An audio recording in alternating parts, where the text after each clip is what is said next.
नमस्ते, आप देख रहे हैं मेरठ दर्शन और आज के मेरठ दर्शन के बुलेटिन के साथ मैं हूं निशा। आज के बुलेटिन में आप सभी का स्वागत है। सबसे पहले मैं सभी के लिए खुशी की बात बताती हूं। जी हां, जैसे कोविड-19 संक्रमण के चलते सभी कॉलेज, विद्यालय और स्कूल सभी बंद थे, धीरे धीरे कॉलेज खुले, धीरे धीरे 9 से लेकर 12 तक के स्कूल खोले गए, कॉलेज खोले गए, लेकिन अभी छोटे बच्चों के नहीं खोले गए थे। लेकिन आज एक खुशखबरी सभी के लिए आई है कि 10 फरवरी से 6 to 8 की जो क्लासेज हैं, शिक्षण कार्य वो शुरू हो सकेगा और 1 मार्च से फर्स्ट क्लास से लेकर 5th क्लास तक के जो बच्चे हैं वो भी स्कूल जा सकेंगे और शिक्षण कार्य कर सकेंगे। लेकिन सबसे जरूरी बात कि कोरोना महामारी का डर अभी भी हमारे बीच में है, तो सभी नियमों का पालन करते हुए सरकार ने ये भी आदेश दिए हैं, जहां स्कूल खोलने के आदेश दिए हैं, साथ साथ जो स्कूल के संस्थापक हैं उनको ये भी आदेश दिए गए हैं कि जो जो नियम बताए गए हैं सभी का नियम पालन करते हुए ही विद्यालयों को खोला जाए और शिक्षण कार्य कराया जाए। जैसे कि सोशल डिस्टेंसिंग छात्रों के बीच में बनाई जाए, लंच शेयर ना किया जाए, थर्मो स्कैनिंग की जाए बच्चों की और सैनिटाइज किया जाए हर क्लास को थोड़े समय बाद। तो बहुत सारे नियम बनाए गए हैं, जिन नियमों के बाद अब शिक्षण कार्य फिर से शुरू हो सकेगा। तो जो बच्चों की पढ़ाई का नुकसान हुआ है वो अब वापस आने का मौका मिला है। सभी के चेहरों पर खुशी की लहर है कि बच्चों का जो शिक्षण कार्य रुका हुआ था कोरोना महामारी के चलते, अब वो फिर से शुरू हो सकेगा। लेकिन मैं भी अपने मेरठ दर्शन चैनल के माध्यम से आप सभी लोगों से एक अपील करना चाहूंगी कि स्कूल कॉलेज जरूर खुले हैं, लेकिन नियमों का पालन करें, अपने बच्चों को मास्क लगाकर विद्यालय भेजें, साथ साथ बच्चे लंच शेयर ना करें, ये बच्चों को समझा कर भेजें। बहुत सारे ऐसे नियम हैं जिनका पालन करने से बच्चों की शिक्षण जो कार्य है वो भी चलता रहेगा और नियमों का पालन करना भी जरूरी है, कोरोना महामारी से बचना भी जरूरी है।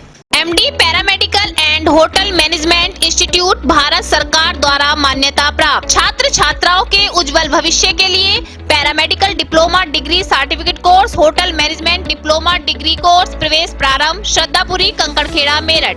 MD paramedical and hotel management institute लाया है एक ही छत के नीचे छात्र छात्राओं का उज्जवल भविष्य।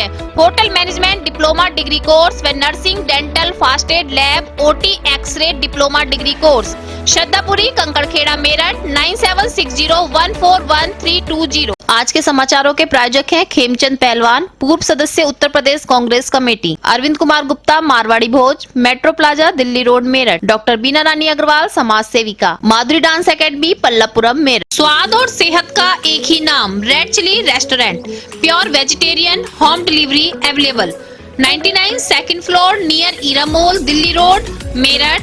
Contact number 8755664533। अब नजर डालते हैं आज की हेडलाइंस पर, जिसके प्रायोजक हैं zoom digital movie world. Corona का दिन प्रतिदिन घटता आंकड़ा सभी के लिए ला रहा है राहत की खबर। कोरोना से मरने वालों की संख्या पर लगी है अभी रोक। मोदी नगर थाना क्षेत्र की एक महिला ने न्यूटिमा अस्पताल के डॉक्टर रामू व अन्य 2 व्यक्तियों पर लगाया नशीला पदार्थ पिलाकर गैंग रेप का आरोप। पीड़िता ने एसएसपी से लगाई इंसाफ की गुहार। भारतीय किसान यूनियन के नेता राकेश टिकैत का बड़ा बयान। 6 फरवरी को पूरे देश में चक्का जाम करने की योजना से यूपी व उत्तराखंड राज्य हैं बाहर। दूसरी ओर मेरठ के किसान आंदोलन की तैयारी में। स्वर्ण समाज द्वारा पीडब्ल्यूडी गेस्ट हाउस मेरठ में एक प्रेस वार्ता का किया गया आयोजन। स्वर्ण समाज पार्टी के अध्यक्ष श्री भंवर सिंह ने बताया, पार्टी के हितों की रक्षा और अधिकारों के संरक्षण को लेकर 7 फरवरी को एक अंतर्राष्ट्रीय स्वर्ण समाज महाकुंभ सम्मेलन का होगा आयोजन। मुख्य अतिथि रहेंगे अयोध्या से राजा रामचंद्र जी के वंशज राजा राजेंद्र सिंह। मेरठ कॉलेज में चल रहे 5 दिवसीय दीक्षारंभ कार्यक्रम का हुआ समापन। कॉलेज के फैकल्टियों ने हर विषय के छात्रों को अपने विचारों से किया संबोधित। कांग्रेस पार्टी के जिला मुख्यालय बुढ़ाना गेट पर युवा कांग्रेस कार्यकर्ताओं ने की प्रेस वार्ता। जिला अध्यक्ष युगांश राणा ने बेरोजगार युवाओं की समस्याओं व अन्य जानकारियों पर की चर्चा। प्रदेश अध्यक्ष व नोएडा विधायक जिला मेरठ प्रभारी पंकज सिंह पहली बार पहुंचे मेरठ। क्षेत्रीय कार्यालय पर मीडिया से कई विशेष मुद्दों पर की बातचीत। चौधरी चरण सिंह विश्वविद्यालय के परिसर में राष्ट्रीय योजना इकाई BANS कॉलेज मेरठ द्वारा स्वच्छ भारत स्वस्थ भारत एक दिवसीय विशेष शिविर का किया गया आयोजन। स्वयं सेवियों द्वारा स्वच्छता अभियान चलाकर किया गया श्रमदान। हिंदू जागरण मंच के मेरठ महानगर के कार्यकर्ताओं ने आज परतापुर थाना अध्यक्ष का किया घेराव। 1 फरवरी को मुस्लिम समुदाय के युवक द्वारा हिंदू युवती को ले जाने पर हिंदू समाज में रोष। थाना अध्यक्ष ने 72 घंटे में युवती बरामद करने का दिया आश्वासन। किठौर के भडौली के जंगल में वन कर्मियों के सामने घूम रहा तेंदुआ, अधूरी तैयारी के साथ पहुंची वन विभाग की टीम।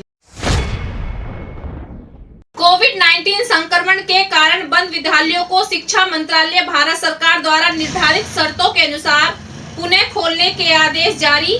बेसिक शिक्षा विभाग ने कक्षा 6 से 8 तक का शिक्षण कार्य 10 फरवरी से व कक्षा 1 से 5 तक का शिक्षण कार्य 1 मार्च से प्रारंभ करने का लिया निर्णय। तृतीय all India Vipin Sirohi memorial cricket tournament में खेले गए सीनियर वर्ग के मैच में करण क्रिकेट एकेडमी रेड की आदित्य व आदि के अच्छे खेल से हुई जीत। अब खबरें विस्तार से। महिलाओं के अत्याचार की घटना मैं आपको रोज दिखा रही हूँ, कहीं ना कहीं रोज ऐसी घटना सामने आती है जहां पर महिलाओं के साथ अत्याचार हो रहा है। आज फिर ऐसी घटना सामने आई जिसने महिला के जीवन को तार तार कर दिया, लेकिन सुनने में अच्छा भी नहीं लगा कि एक डॉक्टर जिस पे हम विश्वास कर सकते हैं वो डॉक्टर ही ऐसी घटना को अंजाम देगा। मोदीनगर थाना क्षेत्र की एक महिला अपनी बेटी जिसको हर्निया था उसका इलाज कराने के लिए न्यूटिमा अस्पताल के डॉक्टर के पास पहुंची, लेकिन डॉक्टर उसको पहले से जानता था। उसने कहा गाड़ी में बैठो, इस तरीके से कहने के बाद उसको कोल्ड ड्रिंक पीने के लिए दी। महिला का कहना है कि कोल्ड ड्रिंक पीने के बाद महिला को होश नहीं रहा और वह किसी फ्लैट के कमरे में पाई गई जहां पर उसके साथ 2 आदमी और थे। महिला का कहना है कि उसके साथ गैंग रेप किया गया है, उसके साथ विश्वासघात किया गया है, जबकि वो अपनी बच्ची को दिखाने के लिए अस्पताल आई थी, लेकिन अस्पताल के डॉक्टर ने इस वारदात को अंजाम दिया। डॉक्टर का पता उसकी जो फ्रेंड है उसने बताया था और उनका कहना है कि डॉक्टर से इलाज कराने के लिए पहली बार पहुंची थी। लेकिन आप देख सकते हैं कि जहां हम डॉक्टर को भगवान का रूप देते हैं और समझते हैं कि डॉक्टर हमारे जो है बच्चों को ठीक कर सकता है, हमें ठीक कर सकता है, एक भगवान का रूप मानते हैं, लेकिन अगर वो भगवान ही ऐसे कारनामे करने लगे तो किस पर विश्वास किया जा सकता है। महिला ने आज एसएसपी कार्यालय में इंसाफ की गुहार लगाई। सर, हम मोदीनगर से किसी डॉक्टर को यहाँ पे न्यूट्रीमा में रामू नाम के डॉक्टर को दिखाने आए थे, मैं और मेरी फ्रेंड। मैं अपने बच्चे के इलाज के लिए आई थी। यहाँ पे आने के बाद उन्होंने नंबर जो दिया हुआ था डॉक्टर का ही दिया हुआ था हमें। यहाँ पे आने के बाद उन्होंने मेरी फ्रेंड से कहा जाओ तुम टिकियर पानी ले आओ, क्योंकि वो पहले से भी इलाज कर चुके थे उनकी बेटी का, थोड़ी जो उनकी जान पहचान थी। उसे भेजते उन्होंने मेरे से कहा कि तुम यहाँ कोल्ड ड्रिंक रखी है, तुम थके हुए भी होंगे, लो कोल्ड ड्रिंक पी लो। मैं थोड़ी देर तो उस कोल्ड ड्रिंक को पीने के बाद होश में रही। अब मुझे ये भी पता है मेरे साथ छेड़छाड़ हो रही थी, उन्होंने बदतमीजी भी की। उसके बाद मैं जब होश में आई तो मैं एक रूम में थी, फ्लैट में। उस फ्लैट में ना मेरे ऊपर कपड़े थे और मैंने उनसे बात की कि सर, उनसे कहा मुझे प्लीज़ छोड़ दो। मैंने क्या, मैं कैसे आई कैसे नहीं, उन्होंने मुझे बहुत कुछ कहा। कैसे सुन, अगर जो तूने अब इससे बाहर जाके कुछ कहा किसी से तो हम तेरे को गोली मार देंगे। यहाँ से जैसे आई है वैसे ही चली जा, अगर तू अपनी सलामती चाहती है। ऐसी ऐसी मुझे बात कही। अब बाद में मुझे बहुत कुछ कहा कि नोट, हम इतना नोट लगा देंगे आगे पीछे भी। तो आप यहाँ आए तो आपको किसी ने पूछा भी क्या? हाँ, कल हम एसएसपी ऑफिस आए थे तो इधर ही घूम रहे थे वो लोग हमारे पीछे, इसीलिए मैं कल भी एप्लीकेशन नहीं दे पाई। जिस तरीके से धमकाया जा रहा था आपको ये बताया कि तू कुछ नहीं कर सकती। आप जब होश में आने के बाद क्या किया? होश में आने के बाद उनसे मैंने प्रार्थना की, रिक्वेस्ट की। तो देखिए, एक महिला है जो है उसने एक अस्पताल के डॉक्टर के द्वारा जो है अपने साथ गलत काम करने का आरोप लगा करके प्रार्थना पत्र यहाँ भी दिया है जो है। इसकी प्रार्थना पत्र पर थाना मेडिकल संबंधित चूँकि मामला है तो थाना मेडिकल की फोर्स को और सीओ सिविल लाइन को बुलाया गया और उनको तत्काल मौके पर भेजा गया है और जांच करके तत्काल उसमें विधिक कार्रवाई सुनिश्चित। किसान अभी भी अपनी मांगों को लेकर दिल्ली में डटे हुए हैं। उनका यही बार बार कहना है कि जब तक हमारी मांगे नहीं होंगी, तीनों काले बिल सरकार वापस नहीं लेगी, तब तक वो अपने घर नहीं जाएंगी। और सभी किसानों ने ऐलान किया था कि 6 फरवरी को पूरे देश भर में चक्का जाम किया जाएगा। लेकिन आज भारतीय किसान यूनियन के नेता राकेश टिकैत ने ऐलान किया है कि इस चक्का जाम से यूपी और उत्तराखंड के किसान इसमें शामिल नहीं होंगे, क्योंकि उनकी गन्ने की खेती चल रही है जिसका नुकसान होगा और वो नहीं चाहते कि किसान आंदोलन में खड़े होने वाले किसी भी किसान का कोई नुकसान हो। दूसरी ओर मेरठ के किसान आंदोलन में जाने की तैयारी कर रहे हैं। आज मेरठ दर्शन की टीम ने कुछ किसानों से बात भी की, लेकिन पुलिस का यही कहना है कि वो किसान आंदोलन में किसी भी तरीके की लापरवाही नहीं होने देंगे, कोई दंगा या कोई इस तरीके की अप्रिय घटना नहीं होगी। जी, हम जो है गांव-गांव जाकर जनसंपर्क कर रहे हैं। किसानों से हम आह्वान कर रहे हैं कि सड़कों पे आएं, लेकिन किसान जो है हमसे ज़्यादा उत्सुक नज़र आ रहे हैं इस आंदोलन के लिए। हमने जो 9 पॉइंट दिए हैं, लेकिन किसान अपनी मर्जी से भी कोई भी पॉइंट चुन के अपना अलग से भी जाम लगा सकता है। मैं राजकुमार करनावल, जिला महासचिव मेरठ भारतीय किसान यूनियन।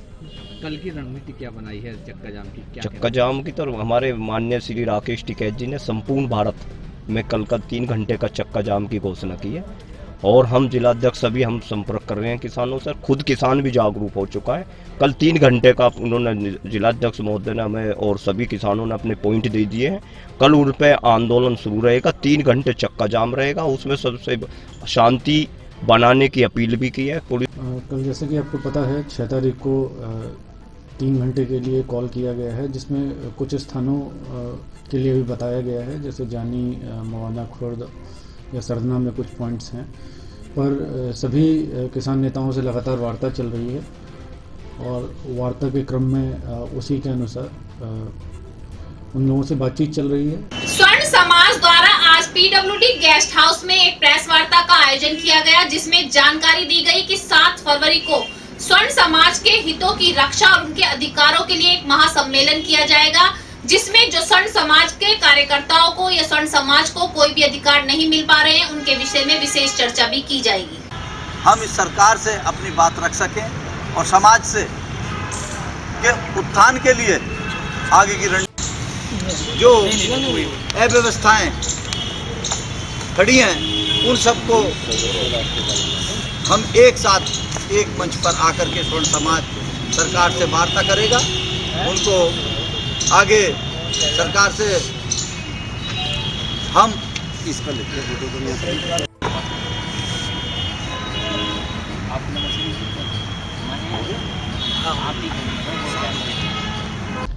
आज जो प्रेस वार्ता आहूत की गई है वो आने वाली 7 फरवरी दिन रविवार पीआरडी ग्राउंड गढ़ रोड सिसोली मेरठ में एक स्वर्ण महाकुंभ का आयोजन किया जा रहा है, उसी को लेके की गई है। और आपके माध्यम से हम आम जन से, कौम के सरदारों से प्रार्थनीय हैं और अपना ये निवेदन और आग्रह रखते हैं कि स्वर्ण समाज के इस महाकुंभ में अपनी आहुति देकर अपनी सहभागिता निभाएं और स्वर्ण समाज के जितने भी अधिकारों की लड़ाई है और स्वर्ण समाज की जो कुरीतियां हैं उन्हीं को लेकर इसमें एक रणनीति तय करी जाएगी। कुल किस तरह की मांगे आपको लगता है की जाएगी?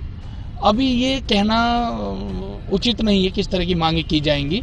ये स्वर्ण समाज के इसमें केवल न केवल भारत से अपितु पूरे संसार से जो कौम के सरदार हैं, जितने राजनीतिक संगठन हैं, उनके राष्ट्रीय अध्यक्ष हैं, सभी लोग इसमें भाग ले रहे हैं। तो सभी के सुझाव से वहाँ पर रणनीति तय करेंगे और मांग क्या होंगी वो भी वहीं निर्धारित होंगी। मेरठ कॉलेज मेरठ में चल रहे 5 दिवसीय दीक्षारंभ कार्यक्रम में आज कार्यक्रम का समापन हुआ, जिसमें सभी फैकल्टीज ने अब सभी छात्राओं को अपने अपने विषय पर संबोधित करते हुए कहा कि सभी विषय अपने अपने तरीके से कामयाब करने के लिए और आगे बढ़ाने के लिए सभी छात्राओं के लिए बहुत जरूरी है।